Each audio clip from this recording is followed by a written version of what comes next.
Hello बच्चों, कैसे हैं आप। गुड इवनिंग सबको, मेरा गुड इवनिंग। उम्मीद करते हैं कि आप अपनी पढ़ाई को जारी रखे होइएगा और अपने लक्ष्य की ओर आगे बढ़े होइएगा और अपने समय का सही सदुपयोग कर रहे होंगे। आइए हम आज अब टॉपिक जो है हम लोगों का एनसीईआरटी का 8.3 त्रिकोणमिति का ख़त्म हो चुका था। आज तारीख है 20/8/2026 गुरुवार। त्रिकोणमिति हम लोग पढ़ रहे हैं। एनसीईआरटी का 8.4 का हम लोग थ्योरी पढ़ रहे हैं और इस थ्योरी का नाम है त्रिकोणमितीय सर्वसमीका और ये क्लास 10th बिहार बोर्ड और सीबीएसई बोर्ड के बच्चों के लिए बहुत ही उपयोगी है।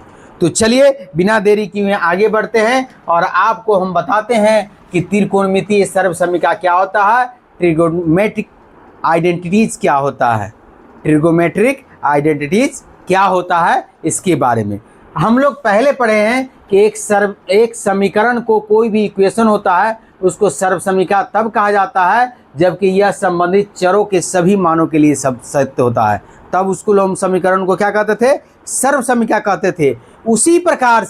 इसी प्रकार एक कोण के त्रिकोणमितीय अनुपात से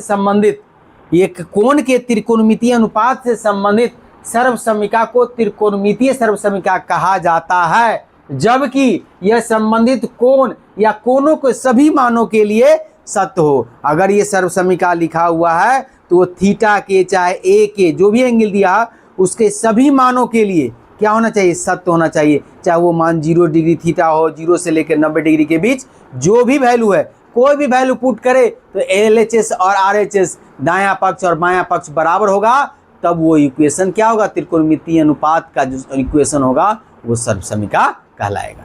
तो चलिए आज हम लोग क्या करते हैं, सर्वसमीका कुछ जो त्रिकोणमिति है में है उसको हम लोग सिद्ध करते हैं। सर्वसमीका का यहाँ क्या मतलब, कुछ फार्मूला जो है उसको हम लोग सिद्ध करते हैं कि कैसे आता है। तो मान लीजिए कि ABC एक समकोण त्रिभुज है जिसमें इस एंगल को हम लोग थीटा मान लिए।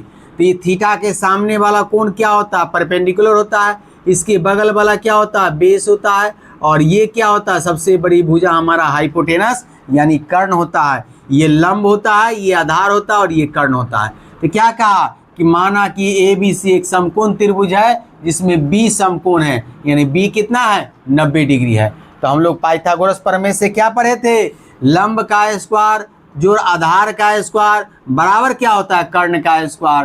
तो यही ना हमारा दिया है, लंब का स्क्वायर जो आधार का स्क्वायर बराबर क्या किया है, कर्ण के स्क्वायर के बराबर किए हुआ है। हालांकि चैप्टर नंबर 10 में इस पीछे वाला चैप्टर में इसको हम लोग पढ़ चुके हैं। चलिए अब क्या कर रहा है, इसमें दोनों तरफ क्या कर दिया, AC से यानी इस लंब से भाग दे दिया। तो भाग देने पर क्या होगा, AB स्क्वायर बटे AC स्क्वायर, BC स्क्वायर बटे AC स्क्वायर और AC स्क्वायर बटे AC स्क्वायर। तो AC स्क्वायर से AC स्क्वायर कट जाएगा तो हमारा 1 आ जाएगा। अब इसको दोनों पे स्क्वायर है तो दोनों को बट्टा में स्क्वायर कर लिए हम लोग। अब देखिए AB बट्टा क्या है, AB बट्टा क्या कर रहा है, AC। तो इस एंगल के रेफरेंस में क्या है, बेस है। बेस बटा क्या हो गया, कर्ण। बेस बटा क्या हो गया, आधार बटा कर्ण क्या होता है, कॉस थीटा के बराबर होता है। आधार बटा कर्ण क्या होता है, कॉस थीटा के बराबर। और क्या आ गया, लंब बटा कर्ण किसके बराबर, साइन थीटा के बराबर। तो BC हमारा लंब है, AC हमारा कर्ण है। तो ये क्या होगा, cos square theta plus sine square theta बराबर क्या हो गया, 1 हो गया।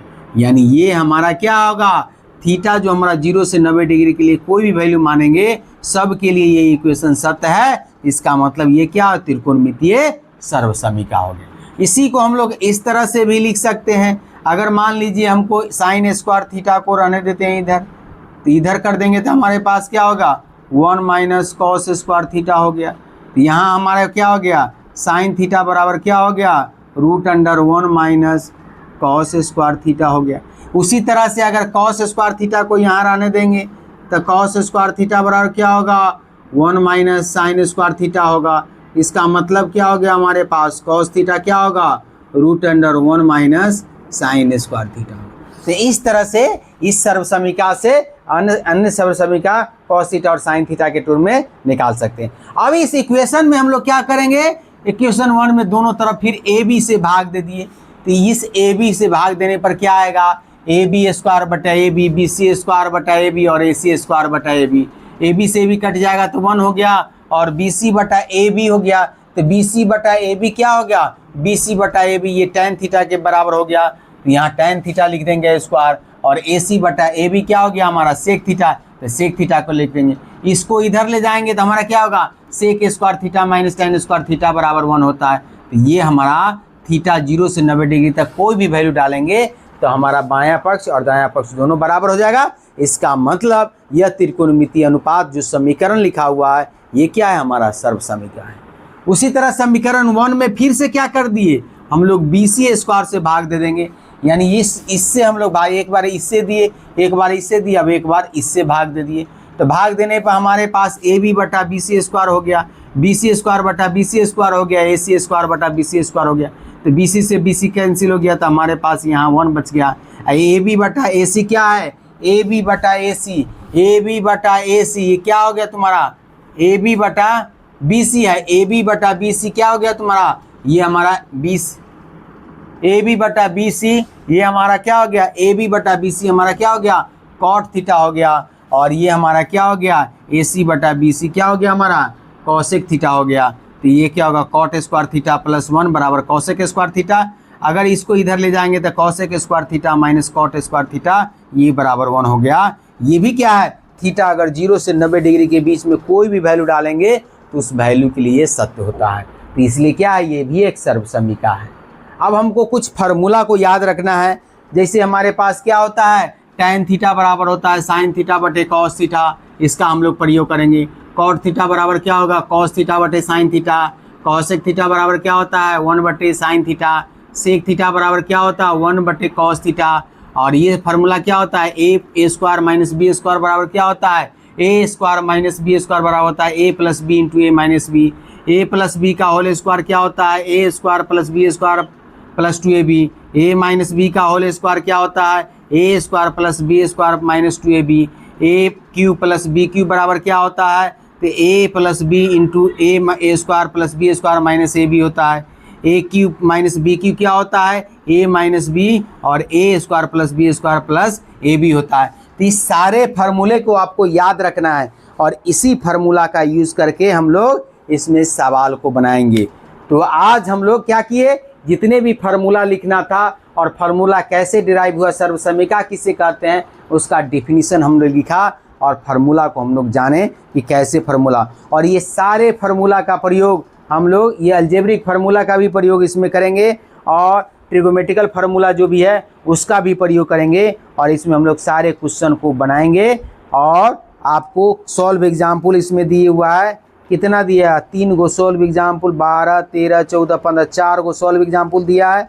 इसके बाद हम लोग 8.4 शुरू करेंगे और 8.4 में हमको 10 सवाल इधर दिया है और 10 सवाल इधर और 4, 14, 15 सवाल है।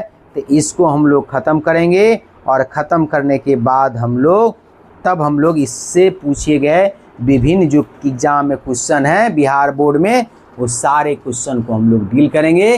तो आप लोग हमारे साथ बने रहिए। अगर आप हमारे चैनल पर नए हैं तो इस चैनल को लाइक, सब्सक्राइब और अपने दोस्तों के साथ शेयर करने का काम कीजिए, ताकि अधिक से अधिक बच्चे इससे लाभान्वित हो सके और मैथ में हमसे पढ़ा हुआ हर बच्चा 100 में 100 लाए नंबर। आप हमारे YouTube चैनल है अवधेश मैथ क्लासेस, उसको जाकर सब्सक्राइब कीजिए, लाइक कीजिए और शेयर कीजिए और हमारे साथ बने रहिए। आपको 100 में 100 नंबर लाने की सफलता मैथ में हमारी है, आप हमारे साथ मेहनत कीजिए।